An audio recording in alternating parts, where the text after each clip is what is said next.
Hello বন্ধুরা, কেমন আছো সবাই? আশা করছি খুব ভালো আছো। তোমাদের জন্য আবারও হিমু এবং মিষ্টি আপুর কণ্ঠে আরো একটি মিষ্টি ভালোবাসার গল্প নিয়ে চলে আসলাম। এই গল্পে তোমাদের থেকে মাত্র 1000 লাইক এবং 500 সাবস্ক্রাইবার আশা করছি। সেটা কিন্তু করে দিও, কেমন? তো চলো শুরু করা যাক। বাবার পছন্দ করা পাত্র হিসেবে নিজের ভার্সিটির অ্যাকাউন্ট ডিপার্টমেন্টের রাগী জল্লাদ প্রফেসর সাফায়েত ইমতিয়াজকে দেখে চমকে উঠল রুয়াত। যাকে কিনা জমের মতো ভয় পাচ্ছে, তার সাথে তার বাবা বিয়ে ঠিক করেছে। রুয়াতের জানা মতে তো তার হবু বরের নাম নোয়াস, তাহলে উনি কেন এখানে? রুয়াত তড়িঘড়ি করে কেবিন নাম্বারটা দেখে নিল। না, ঠিক কেবিনটাতেই তো এসেছে সে। তার মা আসার আগে বলে দিয়েছে 3rd ফ্লোরের 7 নম্বর কেবিনে নোয়াস অপেক্ষা করছে। রুয়াত যখন আসে তখন কেবিনটা ফাঁকাই ছিল। অপেক্ষা করছিল তার বাবার পছন্দ করা ছেলের জন্য। হঠাৎ হন্তদন্ত হয়ে পাশে কাউকে চেয়ার টেনে বসতেই রুয়াত সেদিকে তাকায়, কিন্তু পাশ ফিরে সাফায়েত ইমতিয়াজকে দেখে রীতিমতো ভরকে যায় রুয়াত। লোকটার শরীর ঘেমে নিয়ে একাকার। এখনো তাকায়নি রুয়াতের দিকে। তাকালে নিশ্চয়ই রুয়াতের মতো সেও চমকে উঠত। দুঃখিত, দেরি। কথাটা বলতে বলতে মাথা উঁচু করতেই আর কথাটা সম্পূর্ণ করতে পারল না সাফায়েত। দৃষ্টিপাত হলো দুজনের। রুয়াত দৃষ্টি সরিয়ে নিল। অস্বস্তিরা প্রবলভাবে আসছে দৃষ্টি ধরেছে তাকে, সাথে ভয়ও। লোকটা ভীষণ বাজি রুয়াতের ভাষ্য মতে। কেননা অ্যাকাউন্ট সাবজেক্টে জাস্ট অঙ্কে এফোর ওপর হলেই সবার সাথে বেশ রুট হয়ে কথা বলে। রুয়াতের সাথেও বেশ কয়েকবার রুট হয়ে কথা বলেছে। সাথে শাস্তিস্বরূপ সেই টপিক রিলেটেড অধ্যায়ের সব উদাহরণের অঙ্ক বাসার কাজ দিয়েছে। সাফায়েতও বেশ চমকালো নিজের স্টুডেন্টকে পাত্রীরূপে দেখে। তার মুখশ্রী দেখেই বোঝা যাচ্ছে। তবুও কিছুটা শিওর হওয়ার জন্য রুয়াতের দিকে প্রশ্ন ছুড়ে বলল, আপনি কি কবির আঙ্কেলের মেয়ে? রুয়াত মাথা নত করেই জবাব দিল। সাফায়েতের কপালে দু ভাঁজ পড়ল। বিরক্তির নাকি চিন্তার সেটা ঠাওর করা গেল না। আপনি কি আগে থেকেই জানতেন আঙ্কেল আপনার সাথে আমার বিয়ে ঠিক করেছে? রুয়াত তড়িৎ গতিতে তাকালো সাফায়েতের দিকে। ঝড়ের বেগে মাথা নামিয়ে বলল, না না স্যার, আমি সত্যি আগে জানতাম না আপনার সাথে বাবা বিয়ে ঠিক করেছে। তাহলে বিশ্বাস করুন, আমি জীবনেও আসতাম না এখানে। আপনাকে বিয়ে করার চেয়ে সারা জীবন সিঙ্গেল থাকা ঢের ভালো। সাফায়েত ভ্রু কুঁচকালো রুয়াতের কথায়। মেয়েটা কি বোঝাতে চাইছে? রুয়াত আশেপাশে তাকালো। কি বলতে কি বলে ফেলছে। নিজেকে নিজেরই ঠটিয়ে জ্বর দিতে ইচ্ছে করছে। এই লোকটা সামনে থাকলে রুয়াত ভয়ে সব তালগোল পাকিয়ে ফেলে। আপনার বাবাকে তাহলে বাসায় গিয়ে বলে দেবেন আপনার আমাকে পছন্দ হয়নি। অন্যমনস্ক হয়ে জবাব দিল রুয়াত। পরক্ষণে কথার মানে বুঝতে পেরে কিঞ্চিত বিস্ফোরণ নিয়ে বলে, কি বললেন? সাফায়েত মাথা চুলগুলো পেছনে ঠেলে দিল। তারপর নড়ে চড়ে বসে বলল, আপনি নিজেই বলেছেন আমাকে বিয়ে করার চেয়ে সিঙ্গেল থাকা ঢের ভালো। তো বিয়েটা ভাঙার জন্য তো রিজন লাগবে। আমারও তো শখ নেই নিজের ছাত্রীকে বিয়ে করার। রেপুটেশনেরও একটা ব্যাপার আছে। তাই বলছি বাসায় গিয়ে আঙ্কেলকে বলবেন আপনার আমাকে পছন্দ না, তাই আপনি বিয়েটা করবেন না। কথাটা বলেই সাফায়েত বসা থেকে উঠে চলে গেল। রোয়াত চোখ বড় বড় করে তাকালো সাফায়েতে যাওয়ার পানে। লোকটা তাকে কিছু বলার সুযোগ না দিয়েই এমন অভদ্রের মতো চলে গেল, যেখানে রোয়াত বাবার মুখের ওপর একটা টুর শব্দও করতে পারে না।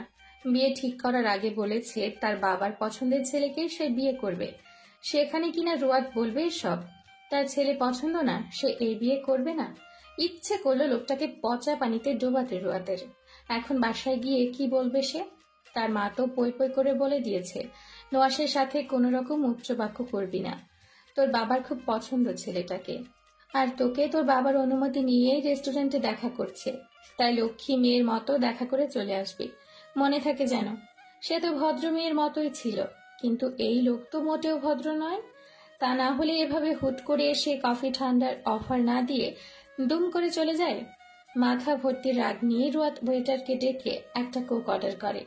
কোকটা খেয়ে মন মেজাজ হালকার ওপর ঝাপসা ঠান্ডা করে বিল পে করে রেস্টুরেন্ট থেকে বের হয়। তারপর রিক্সা ডেকে বাসায় চলে গেল। এদিকে সাফায়েত রেস্টুরেন্ট থেকে বেরিয়ে সোজা নিজের বাসায় চলে আসে। রাগে তার মাথা ফেটে যাচ্ছে। সে যদি ঘুণা ঘুরেও টের পেত কবির আঙ্কেলের মেয়ে তার ইউনিভার্সিটির ছাত্রী, তাহলে সে কোশমিন কালেও এই বিয়েতে হ্যাঁ জানাতো না। শারমিন বেগম ছেলেকে এত তাড়াতাড়ি বাড়ি ফিরতে দেখে ছেলের দিকে এগিয়ে যায়।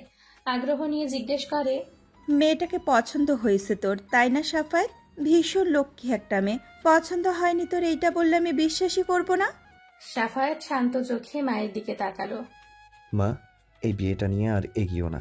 মানা করে দাও। শারমিন বেগম অবাক নয়নে তাকালো ছেলের পানে। মানা করে দেবো মানে কি সাফায়েত? তুমি যাকে আমার জন্য সিলেক্ট করেছো সে আমারই ভার্সিটির স্টুডেন্ট মা। বিষয়টা ভেবে দেখো, আমি শিক্ষক হয়ে তো আর নিজের ছাত্রীকে বিয়ে করতে পারি না। প্লিজ তুমি এই বিয়ে নিয়ে আর এগিও না। কবির ভাইয়ের মেয়ে তোর ভার্সিটিতে পড়ে? বিস্ময় নিয়ে কথাটা বলে শারমিন বেগম। সাফায়াত মাথা নেড়ে হ্যাঁ জানায়। শারমিন বেগম এবার হেসে ফেলে। বাহ, তাহলে তো ভালোই। ছেলে আর ছেলের বউ একই ভার্সিটির। আমি এই বিয়ে করতে পারবো না মা। কেন, কি সমস্যা হয়েছে তোর? সমস্যা একটাই, ও আমার স্টুডেন্ট। আমি আমার স্টুডেন্টকে বিয়ে করে নিজের রেপুটেশন নষ্ট করতে পারবো না। আশ্চর্য, ছাত্রীকে বিয়ে করলে তোর রেপুটেশন কেন নষ্ট হবে? পৃথিবীতে কি কোনো শিক্ষক তার স্টুডেন্টকে বিয়ে করেনি, নাকি তুই প্রথম শিক্ষক? অন্য শিক্ষক বিয়ে করুক বা না করুক, বাট আমি করব না। তুমি প্লিজ এটা নিয়ে ফোর্স করো না। এই নাও, আঙ্কেলকে ফোন দিয়ে মানা করো এক্ষুনি। কথাটা বলে সাফায়াত কবির শিকদারের নাম্বারে কল করে ফোনটা মায়ের হাতে ধরিয়ে দেয়। কবির শিকদার মেয়ের সামনে বসে আছে। পাশে কবির শিকদারের ওয়াইফ সামিরা শিকদার। বেশ কিছুটা সময় মেয়েকে পরক্ষণ করলেন, তারপর শুধালেন, নুয়াশকে তোমার পছন্দ হয়েছে? রুয়াদ বাবার পানে তাকালো। তার গলা শুকিয়ে আসছে। তার বাবাকে ব্যাপারটা বোঝাবে কি করে? অতঃপর লম্বা একটা শ্বাস টেনে রুয়াদ কিছু বলার জন্য উদ্যত হতেই কবির শিকদারের ফোনে কল আসে। কবির শিকদার ফোনের দিকে তাকায়। নোয়াশের নাম্বার দেখে মুচকি হাসে। ফোন রিসিভ করে কানে নিয়ে বলে, হ্যাঁ নোয়াজ, বলো। ফোনের ওপাশ থেকে ভেসে আসলো, ভাই, আমি নোয়াশ না, নোয়াশের মা বলছি। হ্যাঁ আপা বলুন। নোয়াশের তো রুয়াদকে পছন্দ হয়েছে, তো চাইছি এবার বিয়ের ডেটটা ফিক্সড করতে। আপনার কি মতামত? সাফায়াত চমকে উঠল মায়ের এমন কথা শুনে। সে তো বিয়েটা ভাঙার জন্য ফোন দিতে বলেছে, আর তার মা তার সাথে মির্জাফরগিরি করে বিয়ের ডেট ফিক্সড করার কথা বলছে। সাফায়াত ফোনটা তার হাতে দিতে বলল ইশারায়। শারমিন বেগম রাগে চেহারা নিয়ে ছেলেকে শাসালো। আমার আর কি মতামত থাকবে আপা? আপনারা একটা দিনক্ষণ দেখে আসুন, তারপর না হয় বিয়ের ডেট ফিক্স করা যাবে। আচ্ছা বেশ, আমি আর সাফাত তাহলে বৃহস্পতিবার আসছি। আজ তো সোমবার। ঠিক আছে। শারমিন বেগম ফোন কেটে ছেলের হাতে ধরিয়ে দিলেন। সাফায়াত রাগী কণ্ঠে বলল, এটা কি করলে তুমি? তোমাকে আমি বিয়ে নিয়ে এগোতে মানা করেছি, আর তুমি বিয়ের ডেট ফিক্স করার জন্য আগাচ্ছ। শারমিন বেগম এবার কণ্ঠে রাগী ভাব এনে বলল, মেয়েটা দেখতে অসুন্দর, কালো, হাঁটতে পারে না, কানা, নোংরা, কোনটা বল? কোনোটাই না, দেখতে যথেষ্ট সুন্দরী। তাহলে তো সমস্যা কি? সমস্যা একটাই, ও আমার ছাত্রী। এটাই সমস্যা? মেয়েটা তোর ছাত্রী, না হলে বিয়েটা করে নিতি। সাফায়াত নিঃশ্বাস ছেড়ে বলল, হ্যাঁ, করে নিতাম। শারমিন বেগম এবার বসা থেকে উঠে দাঁড়ালেন। বেশ, তাহলে ভার্সিটির জবটা তুই ছেড়ে দে। তাহলে রুয়াদ আর তোর স্টুডেন্ট থাকবে না, আর না তুই তার টিচার থাকবি। হয় জব ছাড়বি, না হয় ওই জবে থেকেই রুয়াদকে বিয়ে করবি। তোর এই জাস্ট টিচার স্টুডেন্টের সম্পর্কের জন্য আমি বিয়েটা ভাঙতে পারবো না। মেয়েটাকে আমার ভীষণ পছন্দ হয়েছে। আমার ইচ্ছে রুয়াদকে তোর বউ করার। সে আমি যে কোনো মতেই করিয়ে ছাড়বো। এখন তুই টিচার থেকে বিয়ে করবি নাকি জব ছেড়ে দিয়ে বিয়ে করবি সেটা তুই ভালো জানিস, বাট বিয়ে তোকে রুয়াদকেই করতে হবে। কথাটা বলে শারমিন বেগম চলে গেল। সাফাত মায়ের যাওয়ার পানে তাকিয়ে রাগে কিরমির করতে করতে নিজের রুমে ঢুকলো। অসহ্যকর লাগছে এখন। কোন কুক্ষণে সে বিয়েতে হ্যাঁ করেছিল তার জন্য এখন কপাল চাপড়াতে ইচ্ছে করছে। দোতলা বাড়ির ছাদের দোলনায় বসে আছে রুয়াত। সামনে রুয়াতের দিকে পূর্ণ দৃষ্টি নিয়ে দাঁড়িয়ে আছে রুয়াতের বড় বোন রজনী। গ্রীষ্মের প্রচণ্ড রোদ, বাংলা বর্ষপঞ্জি অনুযায়ী প্রথম 2 মাস বৈশাখ ও জ্যৈষ্ঠ জুড়ে গ্রীষ্মকাল। এই সময় সূর্যের প্রচণ্ড তাপে উত্তপ্ত হয়ে ওঠে ভূমি। এই প্রচণ্ড রোদে রুয়াতকে ঠায় দোলনায় বসে থাকতে দেখে এবার অনেকটাই বিরক্ত নিয়ে রজনী শুধালো, আর কতক্ষণ এভাবে বসে থাকবে রুয়াত? শরীরের স্কিন টোন তো পাতিলের তলার মতো হয়ে যাবে। সামনেই তো বিয়ে তোর। এভাবে রোদে বসে থাকলে ট্রাস্ট মি, বিয়ের দিন তোকে বাজে দেখাবে। রুয়াত সরু চোখে তাকালো বোনের দিকে। রজনী চোখ মুখ কুঁচকে আছে রোদের মধ্যে দাঁড়িয়ে থাকার কারণে। তোমার সমস্যা হলে তুমি রুমে চলে যাও আপু, আমি ভাবছি কিছু। কি এমন ভাবছিস রোদে বসে? আমাকেও বল দেখি। শুনে কি হবে তোমার? তুমি কি পারবে আমাকে হেল্প করতে? রজনী রুয়াতের পাশে দোলনায় বসে রুয়াতকে এক হাত দিয়ে জড়িয়ে ধরে বলে, বলেই দেখ, হেল্প করলেও তো করতে পারি। রুয়াত সোজা হয়ে বসলো। বেশ তো, তাহলে আমাকে আমার বিয়ে ভাঙার টিপস দাও। রজনী সহসা ছেড়ে দিল রুয়াতকে। অবাকের ন্যায় বলল, কি, মাথা ঠিক আছে তোর? আমার মাথা ঠিকই আছে আপু, তোমাদের মাথা ঠিক নেই। তোমরা কি করে ওনার সাথে আমার বিয়ে ঠিক করতে পারো? রজনী ভ্রু কুচকাল। ওনার সাথে মানে? তোমাকে বলেছিলাম না আমার ভার্সিটির অ্যাকাউন্ট ডিপার্টমেন্টে সাফায়েত ইমতিয়াজ এর কথা। হ্যাঁ, যে তোকে প্রায় এক গাদা হোমওয়ার্ক দিত। ইয়েস, জানিস ইনি কে? কেবলই তো বললাম, সে কে? আমার যার সাথে বিয়ে ঠিক হয়েছে। চিনিস তাকে? দেখেছিস তাকে? দেখিনি, চিনিও না। শুধু জানি বাবার কোনো এক বন্ধুর ছেলে সে, নোয়াজ না কি জানি নাম। সাফায়েত ইমতিয়াজ নুয়াজ সে। নামটা সম্পূর্ণ মস্তিষ্কে না ঢুকিয়ে রজনী বলে ওঠে। ওহ, পরক্ষণে বিস্ময় নিয়ে বলে, সাফাত ইমতিয়াজি নোয়াজ। রুয়াদ ওপর নিচ মাথা ঝাঁকায়। তো এখন কি করতে চাইছিস? রুয়াদ বসা থেকে উঠে দাঁড়ালো। বিয়েটা ভাঙতে। মনে হয় না পারবি বিয়েটা ভাঙতে রুয়াদ। এমনটা মনে হলো কেন? কারণ অলরেডি নোয়াজকে পছন্দ আব্বুর। সেখানে তুই কি বলবি বিয়ে ভাঙার জন্য? যথার্থ কারণ আছে তোর কাছে বিয়ে ভাঙার জন্য? অবশ্যই কারণ আছে আমার কাছে বিয়ে ভাঙার। কি কারণ আছে তোর কাছে? এই যে আমরা টিচার স্টুডেন্ট, এটাই কি যথেষ্ট নয় বিয়ে ভাঙার জন্য? রজনী ঠোঁট টিপে বলল, হ্যাঁ, যথেষ্ট, এর থেকেও বেশি। যা বাবাকে বল গিয়ে। হ্যাঁ, এক্ষুনি যাচ্ছি। কথাটা বলে রুয়াদ ছাদ থেকে নেমে গেল। সিঁড়ি দিয়ে নামতে নামতে মনে মনে সব কথার লাইনগুলো সাজিয়ে নিল। বাবাকে ঠান্ডা মস্তিষ্কে বোঝাতে হবে। কথাগুলো সাজাতে সাজাতে কবির শিকদারের রুমের সামনে এসে দাঁড়ায় রুয়াদ। লম্বা করে আগে শ্বাস ফেলে নেয়, তারপর একটু দরজার সামনেই পায়চারি করে রুমের দরজায় কড়া নেড়ে বলে, আব্বু আছো? ভেতরে আসবো?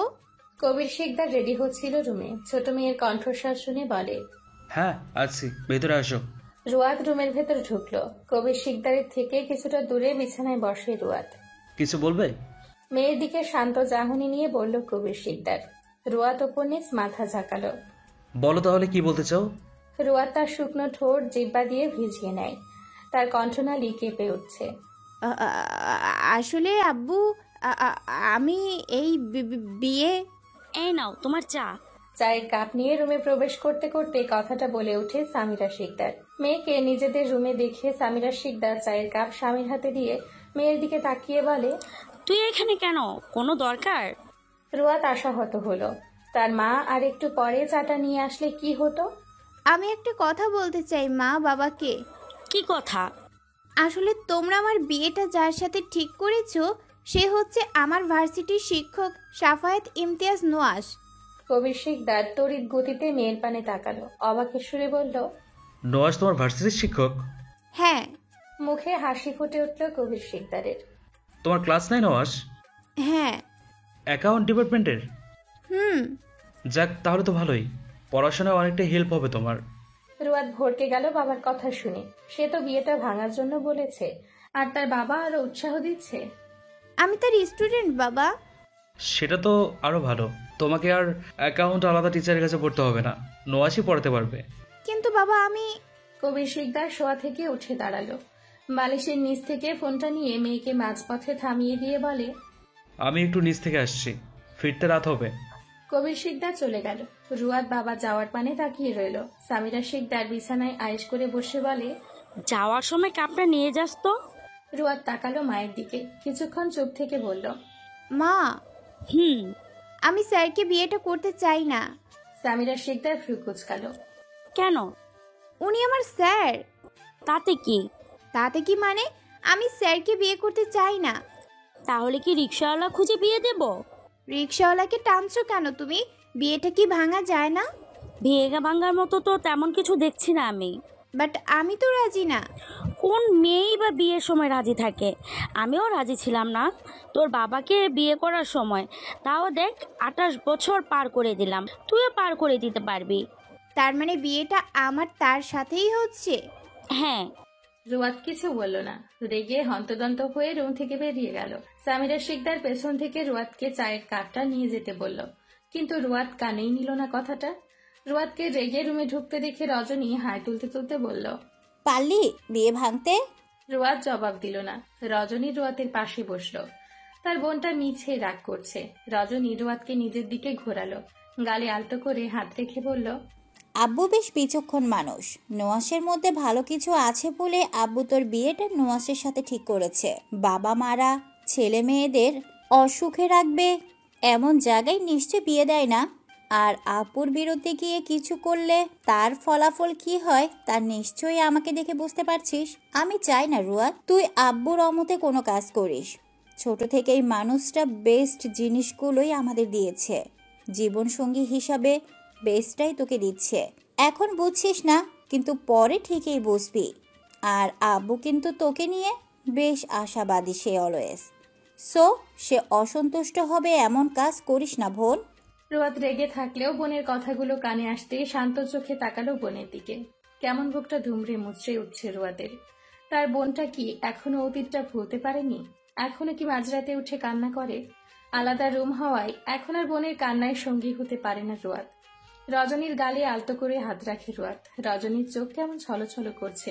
রুয়াদ জড়িয়ে ধরল বোনকে। আমি বিয়েটা করব আপু, হ্যাঁ বিয়েটা করব। বাবার অমতে যাব না, তোমার সব কথা শুনবো। রজনী চোখ দিয়ে টুপ করে অশ্রু গড়িয়ে পড়ল। রুয়াদ দেখার আগে সেটা সন্তর্পণে মুছে ফেলল। মেয়েটা বড্ড ভালোবাসে রজনীকে। চোখের জলটুকু দেখলে তার চোখ দিয়েও গড়াবে অশ্রু। রজনী রুয়াদের থেকে নিজেকে ছাড়িয়ে হাসার চেষ্টা করে বলে, গোসল করে ফ্রেশ হয়ে আয়, দুপুরের খাবার খেতে হবে তো নাকি? রুয়াদ বোনের দিকে নিষ্পলক তাকিয়ে থেকে আলমারি থেকে ড্রেস নিয়ে ওয়াশরুমে চলে যায়। রজনী লম্বা শ্বাস ফেলে। চাইলেও কিছু অতীত একেবারে নিঃশেষ করে মুছে ফেলা যায় না স্মৃতি থেকে। অতঃপর বসা থেকে উঠে খাবার আনতে চলে যায়। বিকেলে ভার্সিটি থেকে বাসায় ফিরে সাফায়াত বসার ঘরে বসে গলা ছেড়ে এক গ্লাস ঠান্ডা পানি চায়।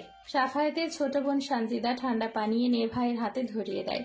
সাফায়াত ভ্রুকুচকালো বোনকে পানি দিতে দেখে। নিত্যদিন তার মা দিয়ে থাকে। যেদিন সে বাসায় থাকে না সেদিন ছোট বোন দেয়। তার মানে তার মা বাসায় নেই। মা বাসায় নেই? সানজিদা সোফায় বসতে বসতে বলে, না, আম্মু বের হয়েছে কোথায় গেছে? সোনার দোকানে গয়না আনতে। কিসের গয়না? ও মা, ভুলে গেলে? তোমার না সামনে বিয়ে, ভাইয়া ভাবির জন্য গয়না আনতে গেছে। সাফায়াত অর্ধেক পানি খেয়ে আর খেতে পারল না। বিয়ের ডেট ফিক্স হলো না, আর তার মা এমন একটা তোড়জোড় শুরু করেছে মনে হচ্ছে বিয়ে কালই হতে যাচ্ছে। সাদমান কোথায়? সাদমান ভাইয়াই তো আম্মুকে নিয়ে গেছে। হতচ্ছাড়াটা নিশ্চয়ই উস্কিয়েছে আম্মুকে। তা আর বলতে, মনে হচ্ছে বিয়েটা তোমার না ওর। আসুক আজ বাসায়, ঝেঁটিয়ে আমেরিকায় ফেরত পাঠাবো। সে চিন্তা মাথা থেকে ছেড়ে ফেলে দাও ভাইয়া। সাদমান ভাইয়া 1 বছরের আগে আর যাচ্ছে না আমেরিকায়। খালাকে ফোন দিয়ে এটাই বলেছে। সাফায়াত কিছু বলল না। কলিং বেল বাজতেই দরজার দিকে তাকালো। সানজিদা বসা থেকে উঠে দরজা খুলে দিল। সাফায়াতের মা আর সাদমান এসেছে। হাতে তাদের শপিং ব্যাগ। শারমিন বেগম ভেতরে ঢুকে সোফায় গায়ে দিয়ে দেয়। যা গরম পড়েছে বাহিরে, ঘেমে নেই একাকার। সাদমান শপিং ব্যাগটি টেবিলে রেখে সাফায়াতের দিকে তাকিয়ে বলে, ব্রো, তোমার বিয়ে অথচ খাচ্ছি আমি। দেখো, খালামণিকে নিয়ে ভাবির জন্য গয়না কিনে এনেছি। চোখ ফেরাতে পারবে না এক্সক্লুসিভ ডিজাইনের গয়নাগুলো দেখে। সাফায়াত বসা থেকে উঠে রুমের দিকে যেতে যেতে দাঁতের দাঁত চেপে বলে, রুমে আয় তুই, তোর এক্সক্লুসিভ ডিজাইনের গহনা তোকে পরিয়ে দেখবো চোখ ফেরানো দুষ্কর হয় কিনা। সাদমান বুঝলো না তার ভাইয়ের কথার মানে। সানজিদার দিকে তাকিয়ে বলে, ব্রো, এভাবে বললো কেন? আরে বাদ দাও ভাইয়া এর কথা। আগে বক্স খুলে দেখাও, ভাবির জন্য কেমন গয়না নিয়ে আসলে। দেখবি তুই? হ্যাঁ। সাদমান বক্সগুলো এক এক করে খুলে দেখালো সানজিদাকে। সানজিদা গহনাগুলো দেখলো। সত্যি অসম্ভব সুন্দর গয়নার কারুকাজ। শারমিন বেগম বসা থেকে উঠে নিজের রুমে গেল। ওয়াশরুমে ঢুকে ফ্রেশ হয়ে ছেলের রুমে ঢুকে সাফায়াত নিজের রুমে ল্যাপটপে বসে কাজ করছিল। শারমিন বেগমকে সামনে দাঁড়াতে দেখে ল্যাপটপে মুখ রেখেই বলে, যা বলতে এসেছো বলে ফেলো। শারমিন বেগম ছেলের পাশে বসলো। কাল যাচ্ছি রুয়াদদের বাসায় ডেট ফিক্সড করতে। ভার্সিটি থেকে তাড়াতাড়ি দুপুরে ফিরিস। ক্লাস শেষ হলেই ফিরে আসবো। বললাম আগে ফিরতে, আর বলছিস ক্লাস শেষ হলেই ফিরবি। আচ্ছা, চেষ্টা করব। রুয়াদ কি আজ ভার্সিটি এসেছিল? কথা হয়েছে তোদের? সাফায়াত ল্যাপটপটা বন্ধ করলো। তপ্ত শ্বাস ফেলে বলল, রোয়াদ ভার্সিটি এসেছিল কি না জানি না, আজ ওদের ক্লাস ছিল না আমার। ফোন দিয়ে কথা বল একটু। ফোন দিয়ে কি কথা বলবো? আশ্চর্য, বিয়ে তোদের, আগে থেকে কথা বলে কমফর্ট হয়ে নিবি না? নম্বর নেই। আশ্চর্য, আমার কাছে যা নম্বর। সাফায়াত ফোন এগিয়ে দিল। শারমিন বেগম সাফায়েতের ফোনে রুয়াতের নাম্বার সেভ করে দিল। তারপর ফোনটা সাফায়েতের হাতে ধরিয়ে দিয়ে চলে গেল। ঠিক সন্ধেবেলা, আশেপাশে আধার নেমে এসেছে। রাস্তার পাশে থাকা কৃত্রিম আলোগুলো জ্বলে উঠেছে। রাস্তার ল্যাম্পপোস্টের আলোর দিকে নির্বিশেষ চেয়ে আছে দুজোড়া চোখ। বেলকুনি চেয়ারে বসে আছে রজনী রুয়াত। সামনের টেবিলে আছে স্ন্যাক্স। রুয়াত স্ন্যাক্স নিচ্ছে আর খাচ্ছে। দুজনের মুখে কোনো কথা নেই। নীরবতা ছেয়ে আছে পুরো বেলকুনি জুড়ে। নীরবতার ছেদ হলো ফোনের আওয়াজে। রুয়াতের ফোন বেজে উঠেছে। রুয়াত ভ্রু কুঁচকাল। ফোনের স্ক্রিনে তাকিয়ে দেখলো অচেনা নম্বর। রুয়াত কেটে দিল। রুয়াতের ফোন কেটে দেওয়া দেখে রজনী বলে ওঠে, কেটে দিলি কেন ফোন? রুয়াত স্ন্যাক্স মুখে নিতে নিতে বলল, অচেনা নম্বর, সেই জন্য। দরকারিও তো হতে পারে। দরকারি হলে আবার ফোন দিবে। এদিকে সাদমান কান থেকে ফোনটা নামালো। ভ্রুকুচকে সাফায়েতের দিকে তাকিয়ে আশ্চর্য হয়ে বলল, ব্রো ফোন কেটে দিল ভাবি। তাতে আমি কি করব? সাদমান সাফায়েতের দিকে এগিয়ে সে বিছানায় বসে বলে, তুমি কি করবে মানে? তোমার ফোন ধরে নিয়ে বুঝতে পারছো? আমি কি প্রাইম মিনিস্টার যে আমার ফোন তার ধরতে হবে? প্রাইম মিনিস্টার না ঠিকই, তবে লাইফ মিনিস্টার তো তুমি তার। আমার মনে হয় কি জানো, কি? ভাবি মনে হয় বুঝে ফেলছে ফোনটা তুমি না, তার দেবর করছে, সেই জন্য কেটে দিয়েছি। তাহলে আর প্লিজ বেলে হাজার মতো ফোন দিস না অন্যের বউকে। সাদমান সহসা বসা থেকে উঠে দাঁড়ালো। অসহায়ের সহিত বলল, আজ একটা বউ নেই বলে এভাবে অপমান করলে ব্রো, একদিন আমারও বউ হবে, দেখে নিও। আচ্ছা এখন যা নিজের রুমে, আর আমাকে ঘুমোতে দে। ভাবিকে ফোন দাও। দিবনি। আমার সামনেই দাও, দেখি ধরে কিনা তোমার ফোন। সাফায়েত কিছু একটা মনে করে ফোন দিল রুয়াতের নাম্বারে। রুয়াত ফের একই নাম্বার থেকে ফোন আসায় কিয়তক্ষণ তাকিয়ে রইল ফোনের দিকে। রজনী রুয়াতের বাহুতে ধাক্কা দিয়ে বলল, রিসিভ কর। রুয়াত ফোনটা রিসিভ করে হ্যালো বলল। সাদমান হতবাক হয়ে তাকিয়ে রইল সাফায়েতের দিকে। ফিসফিস করে বলে উঠল, হ্যাঁ, দিলের টানা চেয়ে দেখছি তোমাদের ব্রো। তুমি ফোন দিলে আর অমনি রিসিভ হলো। কথা বলো, আমি তাহলে আসছি। সাদমান রুম থেকে বেরিয়ে গেল। সাফায়েত ফোনটা নিয়ে বেলকুনিতে চলে আসলো। বেলকুনির রেলিংয়ে বাঁ হাত দিয়ে বলে, হ্যালো। ওপাশ থেকে রুয়াত বলল, কে আপনি ভাই? নম্বরটা তো চেনা লাগছে না আমার। সাফায়েত ভ্রু কুঁচকালো ভাই বলাতে। আমি তোমার ভাই নই ইডিয়ট। তাহলে কে? হবু স্বামী। রুয়াত কান থেকে ফোনটা নামালো। মুখের সামনে ধরে নাম্বারটা আরেকবার দেখে নিল। আমার নম্বর কই পেলেন? খুব কঠিন কাজ নয় নিশ্চয়ই তোমার ফোন নম্বর পাওয়াটা। তা অবশ্য ঠিক। তা কোনো দরকারে ফোন দিয়েছেন? হ্যাঁ, তুমি তোমার বাবাকে বলেছো যে তুমি আমাকে বিয়ে করতে রাজি না, সেটা বলতে পারলে নিশ্চয়ই এতক্ষণে জেনে ফেলতেন বিয়েটা ভেঙে গেছে। বলতে পারোনি কেন ইডিয়ট? আশ্চর্য, ইডিয়েট বলছেন কেন আমাকে? আর আমার ঠেকা নাকি বলার? আপনি নিজেও বিয়েতে রাজি না, আপনি গিয়ে বলেন বিয়ে ভাঙার কথা। আপনার তো আবার স্টুডেন্ট বিয়ে করলে রেপুটেশন খারাপ হবে। তুমি নিজে রাজি না? তাতে কি, সব মেয়েই তো বিয়ের আগে রাজি থাকে না, বিয়ের পর ঠিকই রাজি হয়ে যায়। আমার ব্যাপারটাও ধরে নিন সেম। আপত্তি নেই আমার বিয়েতে। আপনার থেকে থাকলে প্লিজ বিয়েটা ভেঙে দিয়েন। এখন রাখি। রুয়াত সাফায়েতের মুখের উপর ফোনটা কেটে দিল। রজনী হতবিহ্বল হয়ে তাকালো রুয়াতের দিকে। এভাবে মুখের উপর কেউ ফোন কেটে দেয়? আমি দেই। এত সাহস পেলি কি করে? তুই না তাকে জমের মতো ভয় পাস? রুয়াত চোখ ছোট ছোট করে তাকিয়ে 32 পাটি দাঁত বের করে হেসে বলে, ওটা সামনাসামনি আর ক্লাসেই। এমনি ফোনের ভেতরে আমি তার 14 গোষ্ঠীও উদ্ধার করে দিতে পারবো। আমি ফোনের ভেতরে বেশ অনেকটাই সাহসী ব্রেভ গার্ল। এদিকে সাফায়েত ফোনের দিকে শক্ত মুখ করে তাকিয়ে আছে। কত বড় সাহস তার মুখের উপর ফোন কেটে দেয়। তার সাথে কি সে প্রেমের আলাপ করার জন্য ফোন দিয়েছিল? না, সাফায়েত ইমতিয়াজ নওয়াজ এই মেয়েকে দেখে নিবে। ভার্সিটি, বাসা, রুমে, বাহিরে সব জায়গায় অতিষ্ঠ করে ছাড়বে। সকালে কোনো রকম ব্রেকফাস্ট করেই 9টার মধ্যে বাসা থেকে বের হয় রুয়াত। বাসা থেকে বের হয়ে সোজা বাসে ওঠে। গন্তব্য তার ভার্সিটি। চারিদিকে গরমের তীব্র উষ্ণতা। এই তীব্র গরমে মানব জীবনের অবস্থা খুবই শোচনীয়। পাক্কা 30 মিনিট বাসে থেকে ভার্সিটির সামনে আসতেই রুয়াত গাড়ি থেকে নেমে পড়ে। ব্যাগ থেকে ছাতা বের করে সেটা ফুটিয়ে হাঁটা ধরল।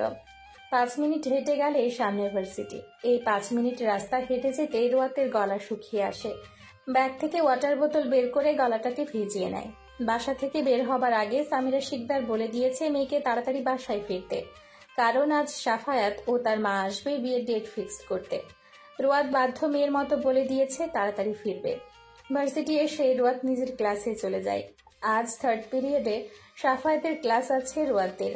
সাফায়েত নিজের ডিপার্টমেন্টের অফিস কক্ষে বসে আছে। সবাই একটা ক্লাস নিয়ে এসেছে। এই 2nd পিরিয়ডে তার কোনো ক্লাস নেই, সেজন্য কক্ষে বসে রেস্ট নিচ্ছে। সাফায়েত বাসা থেকে বের হবার আগে তার মাকে বলে এসেছে সে ভার্সিটি থেকে সোজা রোয়াতদের বাসায় যাবে, তারা যেন তার জন্য অপেক্ষা না করে।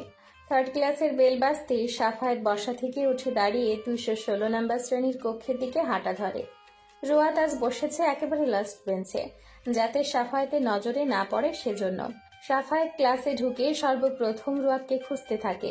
ফার্স্ট বেঞ্চ থেকে খোঁজা শুরু করে আর লাস্ট বেঞ্চে গিয়ে চোখ থেমে যায়। রোয়াত লাস্ট বেঞ্চের একেবারে শেষ প্রান্তে বসেছে, বারবার হাত দিয়ে মুখ ঢাকার বৃথা চেষ্টা করছে। সাফায়েত ঠোঁট কামড়ে ধরল, তারপর হোয়াইট বোর্ডের সামনে গিয়ে মার্কার দিয়ে অঙ্ক তুলতে শুরু করলো। সাফায়েত আজ লেনদেন চ্যাপ্টারের সমীকরণের উপর প্রভাব দেখানোর অঙ্ক করছে।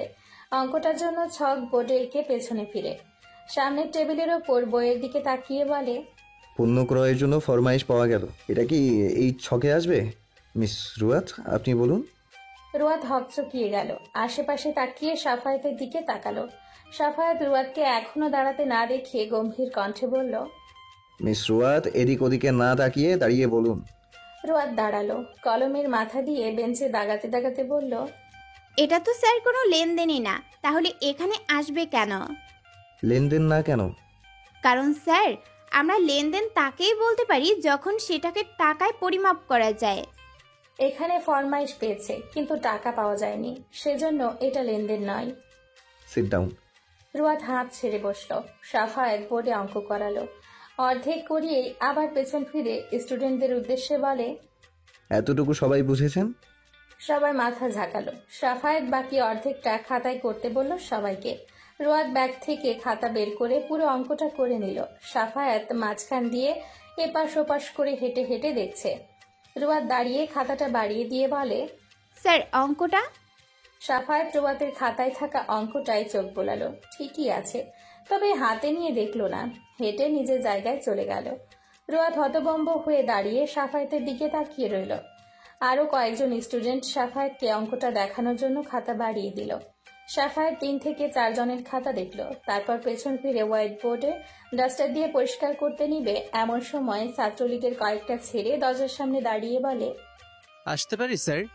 সাফায়েত ঘাড় বেঁকিয়ে তাকালো। কি চাই?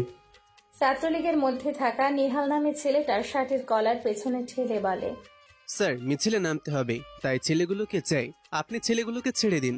সাফায়েত হাত ঘড়িটায় সময় দেখলো, এখনো 10 মিনিট বাকি আছে। 10 মিনিটস পর ছেড়ে দিচ্ছি, এখন আসতে পারো। স্যার লাগবে এখনই, 10 মিনিটস পর ওদের দিয়ে কি করব? ভাইস প্রিন্সিপালের হুকুম আছে ওদের ছেড়ে দেওয়ার জন্য, সো কুইকলি ছেড়ে দিন। আর অন্যান্য ক্লাসের টিচাররাও ছেড়ে দিয়েছে, স্টুডেন্ট আপনি কেন ছাড়ছেন না? সাফায়েত এগিয়ে আসলো, ছেলেগুলোর দিকে তাকিয়ে গম্ভীর মুখে বলল, আমি কি বলেছি কথাটা কানে যায়নি তোমার? আমার ক্লাস শেষ হবে, আমি ক্লাস থেকে বের হব, তারপর নিয়ে যাবে। আর অন্যান্য টিচারের সাথে মোটেও আমায় কম্পেয়ার করবে না। তারা ছেড়ে দিয়েছে, বাট আমি ছাড়বো না। এখন এসো। ছেলেগুলো চলে গেল। দলনেতা রোহানের কাছে গিয়ে বলল, সাফায়েত নামের টিচারটা ছেলেদের ছাড়ছে না। রোহান ভ্রু কুচকালো। প্রায় এই শিক্ষকের নাম শুনেছে সে, কিন্তু সামনাসামনি এখনো দেখেনি। ক্লাসই তো বছরে করে 2-1টা, না দেখাটাই স্বাভাবিক। রোহান মাঠ থেকে ক্লাসের দিকে গেল, যেখানে সাফায়েত আছে। আসসালামু আলাইকুম স্যার, শুনলাম আপনি ছেলেদের ছাড়তে রাজি হচ্ছেন না। সাফায়েত সেই ছাত্রদের সাথে অচেনা এক ছেলেকে দেখে বলে, ক্লাসের টাইম শেষ হোক, চলে যাবে। ছেড়ে দিন ওদের, ওরা ক্লাস না করলেও ওরা এক্সামে পাস, তাই খুব একটা ক্ষতি হবে না 10-5 মিনিট আগে ছাড়লে। নেহাল নামের ছেলেটা বলে উঠল, এই তোরা হা করে বসে আছিস কেন? ওঠ তাড়াতাড়ি আয়। চকিতে ফিরে তাকালো সাফায়েত, তারপর ক্লাসের ছাত্রদের দিকে তাকিয়ে বলে, আমার অনুমতি ব্যতীত একটা ছেলে জাস্ট রুম থেকে বের হয়ে দেখো। ট্রাস্ট মি, আজকের পর থেকে আমার ক্লাস তাদের জন্য নিষিদ্ধ হয়ে দাঁড়াবে। আর এই ছেলে, নাম কি তোমার? রোহান অতি বিরক্তির সহিত বলল, রোহান, ভাইস প্রিন্সিপালের ভাগ্নে। নাম জানতে চেয়েছি, তুমি কার কি লাগো সেটা না। কোন বর্ষের স্টুডেন্ট? 3য় বর্ষের। কোন সেকশন? খ সেকশনের। হুদাই এত ক্যাচাল করছেন আপনি, ছেড়ে দিন ওদের, চলে যাই। ক্লাসের বেল বেজে উঠল। সাফায়েত কিছু বলতে চেয়েও আর কিছু বলল না। বেল বেজে গেছে, এবার অন্তত নিতে দিন। সাফায়েত বলে চলে আসলো। রোহান বিরক্তি নিয়ে সাফায়েতে যাওয়া দেখলো। রুয়াদ পেছন থেকে সব দেখলো। বিরক্তি নিয়ে উঠে দাঁড়িয়ে বলল, দেখেন, মিছিল করবেন ভালো কথা, আমাদের বেহুদা ভার্সিটিতে আটকে রাখবেন না। আপনাদের এই মিছিলের চক্করে আমাদের শুধু শুধু ভার্সিটিতে থাকতে হয়। দারোয়ানকে বলে দিবেন যারা থাকতে চায় না তাদের যেন যেতে দেয়। রোহান চকিতে ঘুরলো রুয়াতের কণ্ঠ শুনে। ফর্সা চেহারার অধিকারী, গোলগাল চেহারা, গোলাপি ঠোঁট, অসম্ভব এক সুন্দরী। ভ্রুকুচকে জিজ্ঞেস করল, নাম কি তোমার? রুয়াত ব্যাগ কাঁধে নিয়ে বলে, নাম দিয়ে কাজ কি? যেটা বলছি সেটা যেন মনে থাকে। আদেশ করছো রোহানকে নাকি হুকুম? যা মনে করেন সেটা। এই রোহানকে কেউ আদেশ হুকুম করে না, উল্টো সে সবাইকে আদেশ হুকুম করে। জানতে চেয়েছি আমি। নেহাল তাড়া দিল। রোহান ক্লাস থেকে বের হবার আগে রুয়াতকে আরেক নজর দেখে নিয়ে বের হলো। রুয়াতের আর দুটো ক্লাস বাকি আছে। ক্লাস দুটো শেষ করে মাঠে এসে দাঁড়ায়। মাঠে সব ছাত্রলীগের ছেলে পেলে। নেহাল ছেলেগুলোকে বুঝিয়ে দিচ্ছে কি করতে হবে পৌরসভায় গিয়ে। রোহান পায়ের ওপর পা তুলে বসে আছে চেয়ারে। ইউনিভার্সিটির সামনে ও পেছনের গেটে দুই দারোয়ান বসে আছে। কোনো স্টুডেন্ট বের হতে পারবে না। এদিকে 2টা বেজে আসলো বলে 3টার আগে বাসায় পৌঁছাতে হবে রুয়াতের। রুয়াত এগিয়ে গেল সামনের গেটে থাকা দারোয়ানের দিকে। মামা, আমায় যেতে দিন না, আমার বাসায় আজ মেহমান আসবে, তাড়াতাড়ি যেতে বলছে। দারোয়ান মানা করে দিল, সে যেতে দিবে না। অফিস থেকে বলে দিয়েছে কাউকে যেতে দিবে না। বিশেষ করে রোহান নামের ছেলেটা বলে দিয়েছে বিশেষ হুঁশিয়ারি দিয়ে। রুয়াত দাঁড়িয়ে দাঁড়িয়ে ড্রাগে ফুঁসতে লাগলো। সাতারা ন্যাশনাল ভার্সিটিতে ভর্তি হয়েছে। একটু কিছু হলেই সামনে পেছনের সব গেট আটকে দেয়। সাফায়েত হাত ঘড়িটাই সময় দেখতে দেখতে গেটের দিকে এগিয়ে আসছিল। শারমিন বেগম রুয়াতদের বাসায় পৌঁছে গেছে। সাফায়েতকে বলেছে সে যেন ফেরার পথে রুয়াতকে নিয়ে আসে। সাফায়েত রুয়াতকে ঠায় দাঁড়িয়ে থাকতে দেখে বলল, দাঁড়িয়ে আছেন যে, বাসায় যাবেন না? আম্মু আপনাকে নিয়ে যেতে বলেছে, চলুন। রুয়াত বাসায় ফিরতে পাবে ভেবে খুশিতে আত্মহারা হলো। তার চোখ মুখ দেখেই বোঝা গেল।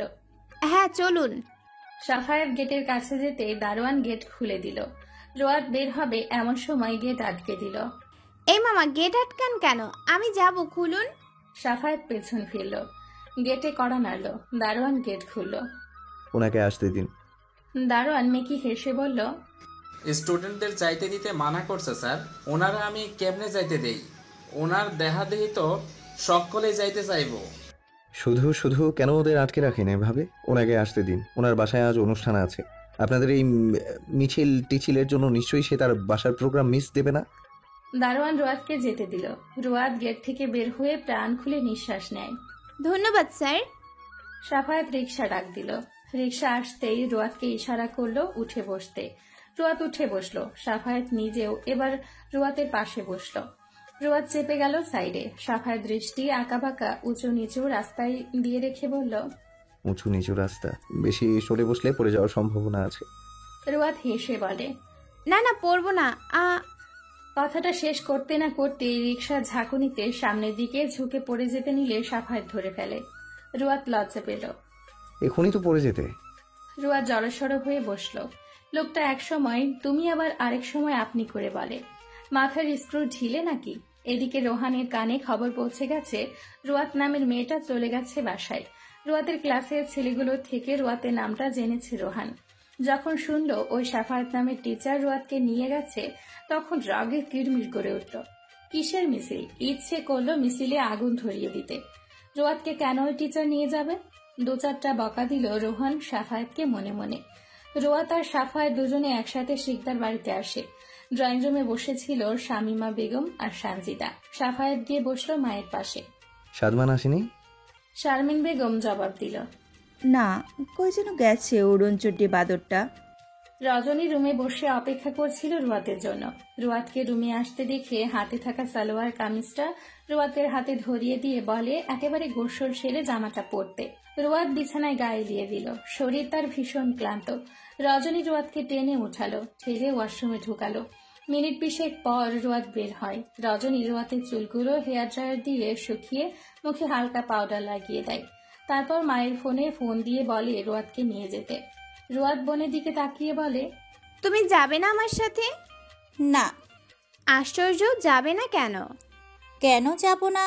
এটা খুব ভালো করেই জানিস। জোর করবি না একদম। আমি চাই না আজকের মতো আনন্দের একটা দিনে অশান্তি হোক। রুয়াদ কিছু বলতো, কিন্তু সামিরা শিকদার চলে আসায় আর কিছু বলল না। সামিরা শিকদার মেয়েকে নিয়ে চলে গেল। শারমিন বেগম আর সাফায়াতের সাথে কথা বলছে কবির শিকদার। রুয়াদকে শারমিন বেগমের সামনে বসানো হয়। শারমিন শিকদার ব্যাগ থেকে আংটি বের করে সাফায়াতের হাতে ধরিয়ে দিয়ে বলে পরিয়ে দিতে রুয়াতের হাতে। সাফায়াত আংটিটা নিয়ে হাত বাড়ায় রুয়াতের হাতটা হাতে নেওয়ার জন্য। রুয়াত বাড়িয়ে দেয়। সাফায়াত রুয়াতের হাত ধরে অনামিকা আঙ্গুলে আংটিটা পরিয়ে দেয়। কেমন একটা অদ্ভুত শিহরণ বয়ে গেল মেরুদণ্ড বেয়ে। সাফায়াত হাতটা ছাড়তেই রুয়াত তড়িৎ গতিতে হাতটা সরিয়ে নিয়ে আসে। কবির শিকদার আর শারমিন বেগম আলোচনা করে 1 সপ্তাহ পরেই বিয়ের ডেট ফিক্সড করলো। আজ বৃহস্পতিবার, আগামী শুক্রবারের পরের শুক্রবার বিয়ে। খুব ঘরোয়া ভাবেই বিয়েটা হবে। রজনী দরজার আড়াল থেকে বোনের বিয়ের ডেট ফিক্সড হওয়ার কথা শুনে খুশি হলো। তার নিজের জীবনের সুখরা ধরা না দিক, কিন্তু বোনের জীবনে যেন পৃথিবীর সমস্ত সুখেরা এসে ধরা দেয়। রাতের আকাশ বরাবরই আমাদের মনে এক অন্যরকম অনুভূতি সৃষ্টি করে। আমি সেই সব আকাশের কথা বলছি যেখানে রাতভর তারারা খেলা করে, জানান দেয় তাদের উপস্থিতি। ঔজ্জ্বল্য দিয়ে ভরে তোলে আমাদের হৃদয়। এক রাত সৌন্দর্য নিয়ে হাজির হয় রাতের আকাশ আমাদের চোখে।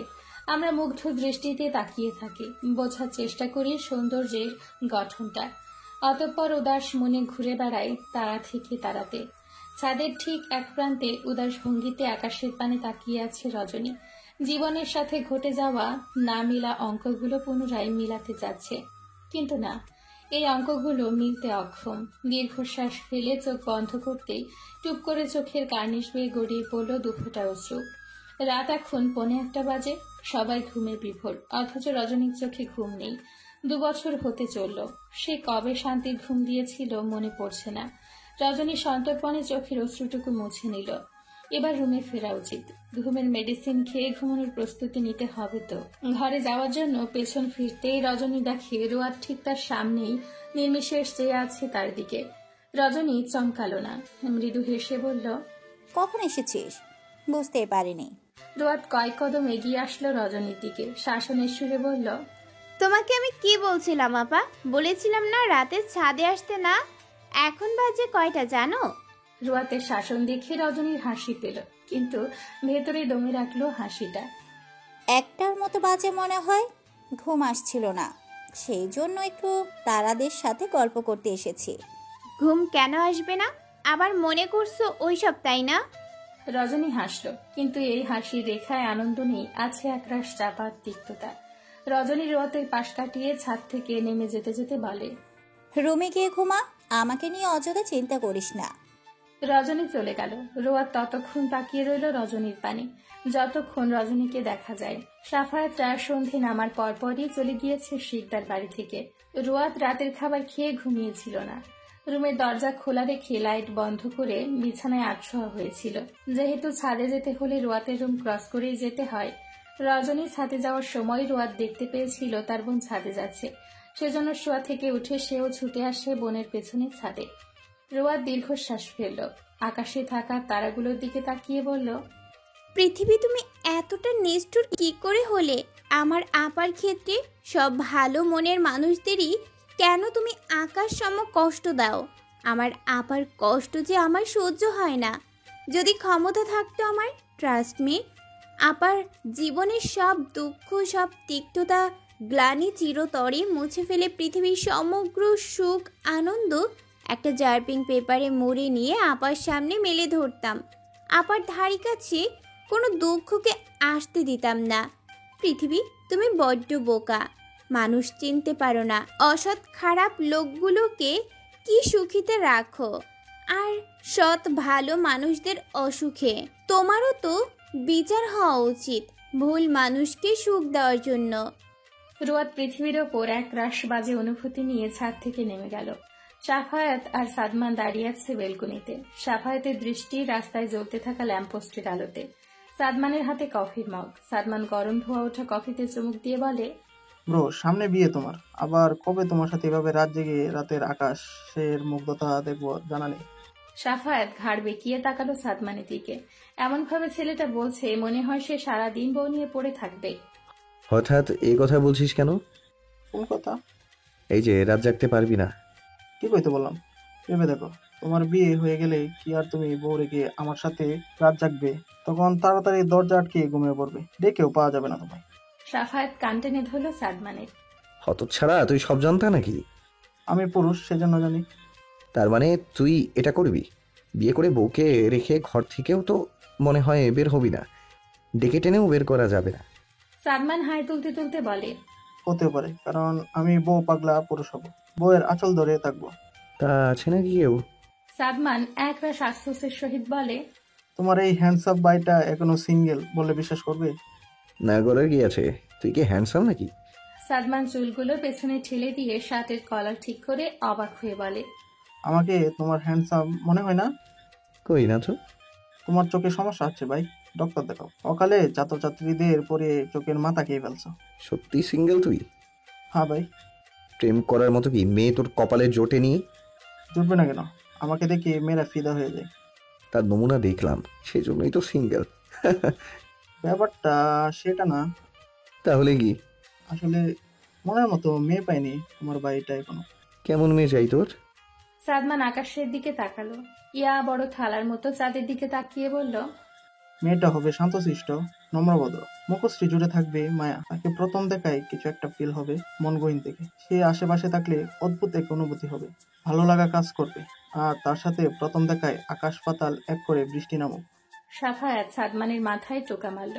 রুমে যেতে যেতে বলল, জীবনটা কোনো রূপকথার গল্প না যে সব কল্পনার মতো হবে। তা অবশ্যই ঠিক, কিন্তু কল্পনা করতে ক্ষতি কি? হয়তো আমার ছাওয়ার মতোই সব হবে। দোয়া করি মনের মানুষের সাথে তো সাক্ষাৎ খুব শীঘ্রই হোক। আমিন।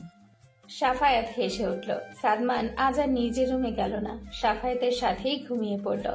রজনী রুমে এসে ড্রয়ার থেকে ঘুমের মেডিসিনের পাতা থেকে একটা ট্যাবলেট বের করে খেয়ে নেয়। রুমের লাইট বন্ধ করে বালিশে মাথা দিয়ে আরেক বালিশ কানে চেপে ধরে ঘুমানোর চেষ্টা করে।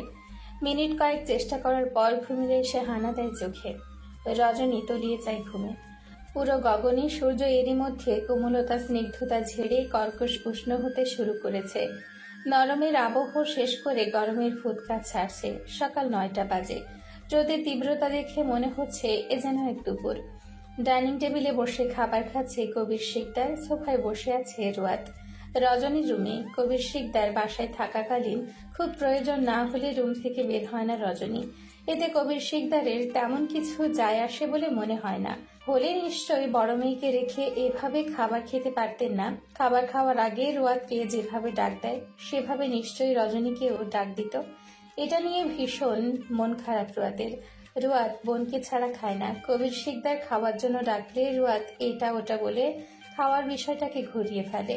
কবির শিকদার খাবার খেয়ে হাত মুছে অফিসের ব্যাগ কাঁধে নিয়ে রুয়াতের কপালে চুমু খেয়ে বলে, আসছি, আর বিকেলে রেডি হয়ে থেকো, সাফায়াত নিতে আসবে তোমায়। রুয়াত চট করে বলে ওঠে, কেন?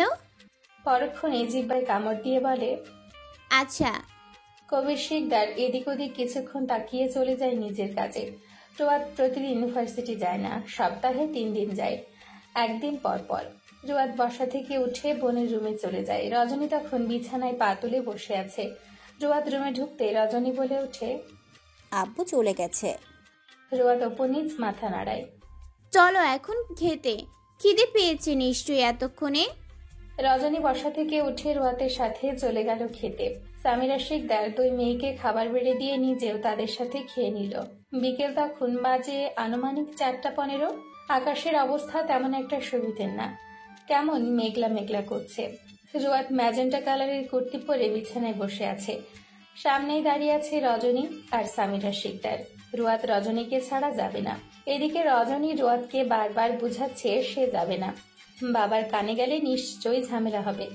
তার থেকে বড় কথা, ছোট বোন আর বোনের হবু স্বামীর মধ্যে সে গিয়ে কি করবে। কিন্তু রুয়াত শুনছে না।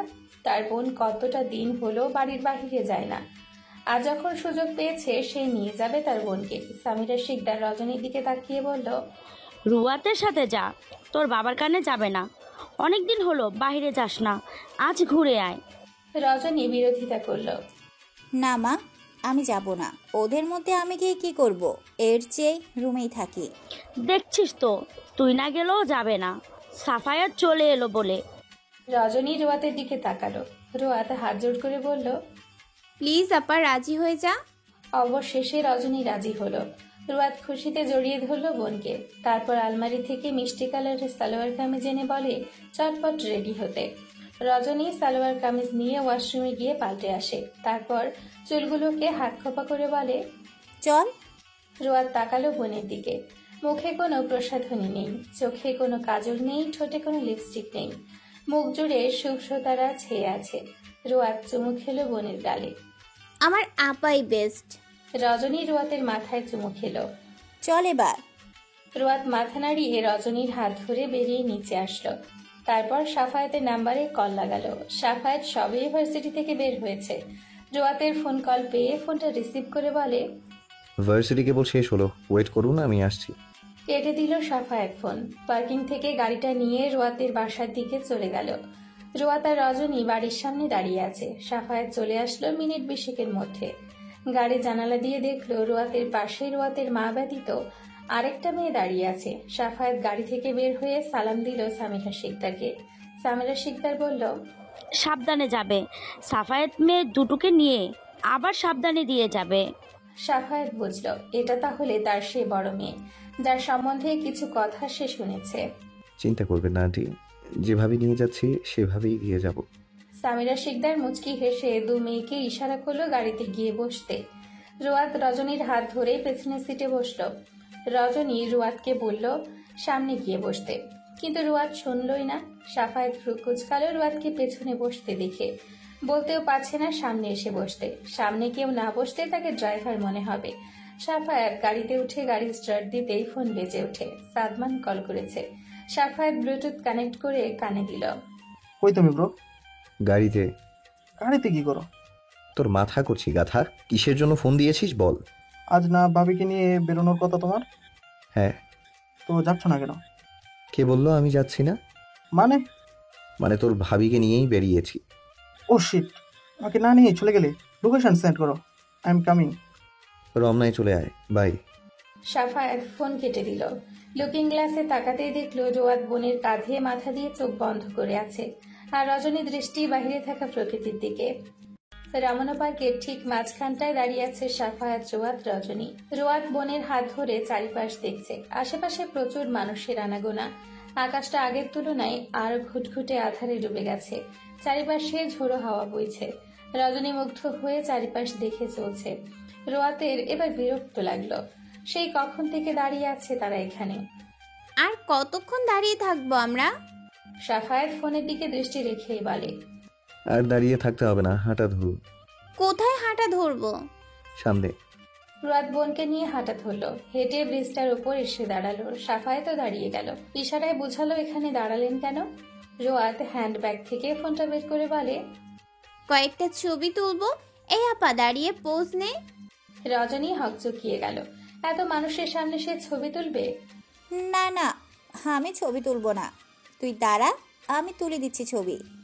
রোয়াত ফোনটা সাফায়েতের হাতে ধরিয়ে দিয়ে বলে, আমাদের ছবি তুলে দিন তো। রোয়াত বোনের পাশে দাঁড়িয়ে পোজ নিল। রজনী ঠায় দাঁড়িয়ে রইল। রোয়াত খোঁচা দিল, পোজ নে আপু। রজনী রোয়াতের হাত ধরে পোজ দিল। সাফায়েত পিক তুলে দিল। পিক তোলার সময় রোয়াতের দিকে পূর্ণ দৃষ্টি দিল। ম্যাজেন্টা কালারের কুর্তিতে বেশ ভালোই লাগছে। ছবি তোলার পরপরই আকাশের বুক চিরে ঝুম বৃষ্টির আগমন হলো ধরণীতে। সাফায়েত রোয়াতের দিকে তাকিয়ে বলে, ওই ছাউনির নিচে চলুন। রোয়াত দৌড়ে ছাউনির নিচে গেল। সাফায়েত, রজনীও আসলো। রোয়াত মাথা থেকে বৃষ্টির পানি ঝেড়ে ফেলতে ফেলতে বলে, ঘোরার জন্য আর দিন পেলেন না, বৃষ্টির দিনে আসতে হলো। সাফায়েত আকাশের দিকে তাকিয়ে বলে, আমাকে কি সব জানতে মনে হয় আপনার? সকালে রোদ দেখে কেউ ভেবেছিল বিকেলে বৃষ্টি হবে? সাফায়েত পকেট থেকে ফোন বের করে সাদমানকে ফোন করে। বিরক্তির সহিত বলে, কই তুই?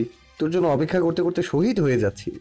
সাদমান গাড়ি থেকে দুটো ছাতা নিয়ে একটা ফুটিয়ে রমনার ভেতরে ঢুকতে ঢুকতে বলে, এই তো আমি এসে গেছি ব্রো, তোমরা কোথায় দাঁড়িয়ে আছো? ছাউনির নিচে। ওকে, আই এম কামিং। রোয়াত সাফায়েতের কথোপকথনগুলো শুনল। কে আসছে? সাফায়েত ফোন পকেটে ভরতে ভরতে বলে, আমার ছোট ভাই। নাম কি? সাদমান হোসেন। ও, সে কত দূর? ওই তো এসে পড়েছে। সাফায়েত সামনের দিকে দৃষ্টি দিয়ে বলল। রোয়াত তাকালো। ব্লু কালারের শার্ট পরিহিত, মাথায় ছাতা দিয়ে এদিকে এগিয়ে আসছে। ধবধবে ফর্সা শরীরের রং, সাফায়েতের থেকে উজ্জ্বল রং তার। সাদমান সাফায়েতের সামনে এসে মুখে হাসি ঝুলিয়ে বলে, আসসালামু আলাইকুম ভাবি, ভালো আছেন? রোয়াত মুচকি হেসে বলে, ওয়ালাইকুম আসসালাম, ভালো আছি, আপনি? আমি তো ফার্স্ট ক্লাস আছি। তো ভাই চলো রেস্টুরেন্টে যাও যাও। ছাতাটা দে। সাদমান হাতে থাকা ছাতাটা সাফায়েতের হাতে দেয়। সাফায়েত ছাতাটা ফুটিয়ে রোয়াতের দিকে তাকিয়ে বলে, আসুন। রোয়াত বোনের দিকে একবার তাকায়। আপু আমি আপনি হবে এক ছাতার তলে, ভিজে যাব তো। সাফায়েত তপ্ত শ্বাস ফেলল। এ মেয়ে যে ভীষণ বোন পাগল তা এতক্ষণে বুঝে গেছে। একটুর জন্যও হাতছাড়া করেনি রজনীর। আপনি আসুন, রজনীকে সাদমান নিয়ে আসবে। রোয়াত বোনের হাত ছেড়ে দিয়ে বলে, আপু তুমি এই ভাইয়াটার সাথে আসো। রজনী তাকালো সাদমানের দিকে। সাদমান এতক্ষণ খেয়ালই করেনি রজনীকে। সাদমান সাফায়েতের দিকে চেপে গিয়ে বলে, ব্রো, এটা তোমার শালিকা? হ্যাঁ, বড় শালিকা। মানে আমার বড় সে তাহলে? হ্যাঁ। সাদমান হতাশ হলো। এত সুন্দর একটা মেয়ে তার সিনিয়র দেখে। সাফায়েত রোয়াতকে নিয়ে চলে গেল। সাদমান রজনীর সামনে দাঁড়িয়ে বলল, আসুন মিস সিনিয়র। রজনী ছাতা নিচে দাঁড়ালো, সাদমানের থেকে অনেকটাই দূরত্ব রেখে। সাদমান রজনীর দিকে তাকালো। খুবই সুশ্রী রূপ মেয়েটার, সাদামাটা মুখের গড়ন। মনের মতোই তো সভ্য ছিল। বৃষ্টিও পড়ল প্রথম সাক্ষাতে। কিন্তু এ তো সিনিয়র। বিষয়গুলো নিয়ে ভাবতে ভাবতেই রেস্টুরেন্টে এসে পৌঁছে গেল। সাফায়েত রোয়াতকে নিয়ে এক টেবিলে বসেছে, সেখানে চেয়ার দুটোই। সাফায়েত সাদমানকে টেক্সট করে বলল রজনীকে নিয়ে আলাদা বসতে। সাদমান রেস্টুরেন্টের ভেতরে এসে একটা ফাঁকা চেয়ারে বসে রজনীকে বলল, মিস সিনিয়র এখানে বসুন। ব্রো আর ভাবির দিকে না যাওয়াটাই বেটার, তাদের স্পেস দরকার। রজনীও বুঝলো বিষয়টা, সেজন্য সাদমানের সামনে চেয়ার টেনে বসলো। সাদমান মেনু কার্ড দেখে বলে, কি খাবেন সিনিয়র? রজনীর বিরক্ত লাগছে এই ডাকটা। সাদমানের দিকে বিরক্তি নিয়ে তাকিয়ে বলে, আমি যেহেতু আপনার সিনিয়র, তাই সিনিয়র না ডেকে আপু বলে ডাকুন, শুনতে ভালো দেখাবে। সাদমান তড়িৎ গতিতে রজনীর পানে তাকিয়ে অবাক কণ্ঠে বলে, আপু ডাক? আমি? ইম্পসিবল মিস সিনিয়র, আপনাকে আপু ডাকাটা হজম হবে না আমার। সিনিয়রই বেস্ট। রজনী কথা বাড়ালো না। সে চাইছে যত তাড়াতাড়ি সম্ভব বাসায় ফিরতে। কি খাবেন বলুন তো? যা ইচ্ছে হয় অর্ডার দিন। সাদমান ওয়েটারকে ডেকে বার্গার আর কোক অর্ডার দিল। রোয়াত বোনকে সাদমানের সাথে বসতে দেখে নিশ্চিন্ত হয়। সাফায়েত চিকেন তান্দুরি আর বার্গার অর্ডার দিছে। ওয়েটার এসে খাবার দিয়ে গেলে সাফায়েত রোয়াতকে বলে, খাওয়া শুরু করুন। রোয়াত চিকেন তান্দুরি খাওয়া শুরু করলো। আমাদের বিয়েটা কিন্তু হচ্ছে রুয়াত। জানি। এখনো কোনো অমত আছে আপনার? না মন থেকেই করছেন বিয়ে? না, মস্তিষ্ক থেকে বিয়েটা করছি। মানে? মানে এটা সিম্পল। মন থেকে বিয়ে করলে আমার মুখে লাজুক হাসি থাকতো, কিন্তু আমার মুখে কোনো লাজুক হাসি দেখছেন? হ্যাঁ, দেখেছিলাম সেদিন। কোন দিন? সেদিন রিক্সা থেকে পড়ে যেতে নিয়েছিলেন। রোয়াতের মুখ চুপসে গেল। এ লোক এখনো মনে রেখেছে ওটা, আবার শরমও দিচ্ছে। সাফায়েত বাঁকা হাসলো রোয়াতকে চুপ হতে দেখে। মনে মনে বলল, আপনি ঠেস দিয়ে কথা বলতে জানলে আমিও কম জানি না মিস রুয়াত। বিয়েটা যেহেতু হচ্ছেই, তাই নিজেকে অত ভদ্র আপনার সামনে রেখে লাভ নেই, ক্রমশ বেরিয়ে আসবে। এদিকে সাদমান খাচ্ছে আর রজনীকে আর চোখে দেখছে। রজনী বেশ বুঝতে পারছে, কিন্তু বলছে না কিছু। সাদমান বার্গারে কামড় দিয়ে কোল্ড ড্রিঙ্কসের গ্লাসটা হাতে নিয়ে বলে, মিস সিনিয়র আপনি কি ম্যারিড? রজনী থমকে গেল কথাটা শুনে। হাতে থাকা বার্গারটা প্লেটে আকস্মিক পড়ে গেল। আশেপাশে তাকালো, পাশ থেকে টিস্যু নিয়ে হাত মুছে বলল, না না, আমি ম্যারিড না। সাদমানের মুখে অজান্তেই হাসি ফুটল। পড়াশোনা করছেন এখনো? না। শেষ পড়াশোনা? না। সাদমান অবাক হলো। তাহলে করেনটা কি আপনি? জব করেন? রজনী বিরক্তি নিয়ে বলল, না, আমি বাসাতেই থাকি। সাদমানের কৌতূহল হচ্ছে রজনীকে নিয়ে। রজনী কি রুয়াতের আপন বোন নাকি কাজিন? রজনী রুয়াতকে মেসেজ দিল, আমি বাসায় যাব রুয়াত, ভালো লাগছে না। রুয়াত মেসেজটা পড়েই বসা থেকে উঠল। সাফায়েত আকস্মিক রুয়াতের উঠে দাঁড়ানো দেখে রুয়াতের মুখের দিকে তাকাতে রুয়াত বলে, বাসায় ফেরা উচিত আমাদের, সন্ধ্যা হয়ে গেছে। সাফায়েত তাকালো থাই গ্লাসের দিকে। সত্যিই সন্ধে হয়ে এসেছে। সাফায়েত বিল পে করে সাদমানদের টেবিলে আসলো। সাদমান এখনো খাচ্ছে। সাফায়েত বিরক্তি নিয়ে বলল, আরো 3-4টা খাবার অর্ডার দিই, খেয়ে এখানেই থেকে যা আজকের রাতটা। সাদমান বার্গারের লাস্ট টুকরোটা মুখে দিয়ে টিস্যু হাতে নিয়ে উঠে বলে, নো ব্রো, আমার পেট ভরে গেছে। সাফায়াত রোয়াতের দিকে তাকিয়ে বলে। চলুন।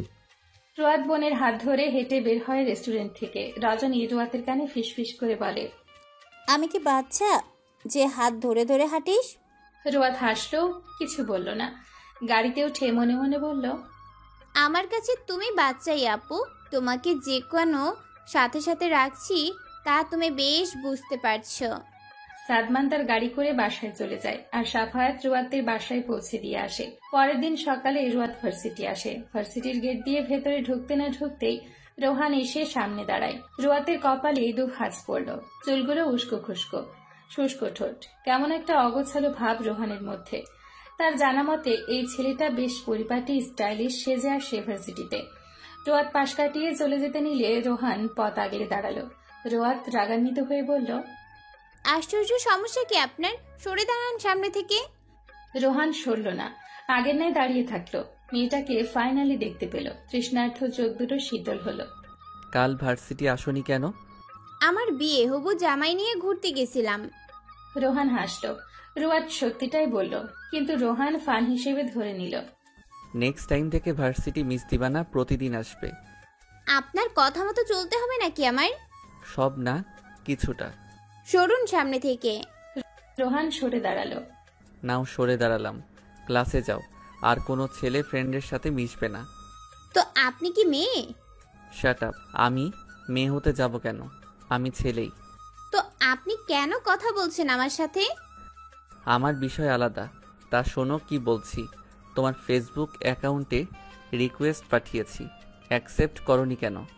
রোয়াত চলে যেতে যেতে বলে, সরি, অপরিচিত মানুষদের লিস্টে অ্যাড করি না। রোহান রোয়াতের চলে যাওয়ার পানে তাকিয়ে মাথা চুলকে হাসল। নিহাল রোহানের দিকে অবিশ্বাসের চাহনি নিয়ে বলে, হোয়াটস রং উইথ ইউ রোহান? একটা মেয়ের পিছে এইভাবে ঘুরছিস কেন? এটা তোর স্বভাবের সাথে যাচ্ছি না একদম। রোহান নেহালের গলায় এক হাত দিয়ে জড়িয়ে ধরে মাঠের মাঝখানে হেঁটে এসে বলে, মনের উপর কন্ট্রোল রাখা বড় দায় নেহাল। তার মানে তুই? রোহান ছেড়ে দিল নেহালকে। দুহাত মেলে দিয়ে চোখ বন্ধ করে বলল, yes Nehal, I am in love. কালকে সারাটা দিন চাতকের মতো খুঁজেছি পুরো ভার্সিটি এই মেয়েটাকে। একদিন না দেখাতেই কি অবস্থা হয়েছিল আমার, ইউ নো না? নেহাল ভীষণ অবাক হচ্ছে এই রোহানকে দেখে। রোহানের মতো মানুষ কোনো মেয়েকে ভালোবাসছে, তাও সেটা নিজ থেকে আগ বাড়িয়ে। এদিকে শিকদার বাড়িতে রজনী নিজের রুমে বসে আছে। বাইরে ড্রয়িং রুমে রোয়াতের বিয়ের শাড়ি দেখা হচ্ছে। সামিরা শিকদার ডেকে গেছে রজনীকে, কিন্তু রজনী যায়নি। বেনারসি দেখলেই তার অতীত মনে পড়ে। এই তিক্ত অতীত চেয়েও পারছে না ভুলতে। লাল যেমন প্রণয়ের রঙে রাঙিয়েছিল তাকে, তেমনি এই লালই তাকে ধ্বংসের দিকে ধাবিত করেছে। ভার্সিটি শেষ হতেই রোয়াত রিকশার জন্য দাঁড়িয়ে আছে। রোহান মাঠে ছাউনিতে বসেছিল গিটার হাতে ফ্রেন্ডের সাথে। মূলত সে বসে অপেক্ষা করছিল রোয়াতের ছুটির। রোয়াতকে ক্লাস থেকে বের হতে দেখে তৎক্ষণাৎই ছাউনি থেকে বের হয়ে আসে রোয়াতের পেছনে। হেই রোয়াত। রোয়াত ঘাড় ঘুরিয়ে তাকালো। রোহানকে দেখে ভ্রুকুচকে আসলো। হোয়াট? রিকশার জন্য দাঁড়িয়ে আছো? হ্যাঁ। রোহান হাঁটা ধরল সামনের দিকে। মিনিট পাঁচেকের মধ্যে একটা রিকশা নিয়ে ফিরল। রোয়াতের সামনে রিকশাটাকে দাঁড় করিয়ে বলল, এই রিকশাওয়ালা মামা, ওনাকে স্ট্যান্ড অবধি পৌঁছে দিয়ে আসবা। এমনিতেই রোয়াতের তাড়াতাড়ি বাসায় ফিরতে হবে, সেজন্য রোহানের আনা রিকশাতে উঠে চলে গেল। স্ট্যান্ডে পৌঁছে রিকশাওয়ালাকে ভাড়া দিতে চাইলে রিকশাওয়ালা বলেন ভাড়া দিয়ে দিছে। রোয়াত তবুও সাধল, কিন্তু নিল না। বাস চলে আসায় রোয়াত আর সাধল না। আবার ভার্সিটি আসলে লোকটাকে টাকাটা দিয়ে দিবে। সাফায়াত ভার্সিটি থেকে বের হতেই দেখে সেদিনে সেই ছেলেটা বাহিরে মুখে হাসি লিপতে দাঁড়িয়ে আছে। সাফায়াত এক নজর সেই মুখের দিকে তাকিয়ে চলে আসলো। রোহান ঘুরে ভার্সিটির ভেতরে চলে আসলো। এত খুশি আনন্দ লাগছে কেন? রোহান ছাউনির নিচে দাঁড়িয়ে নেহালের হাত থেকে গিটারটা নিয়ে গান ধরল।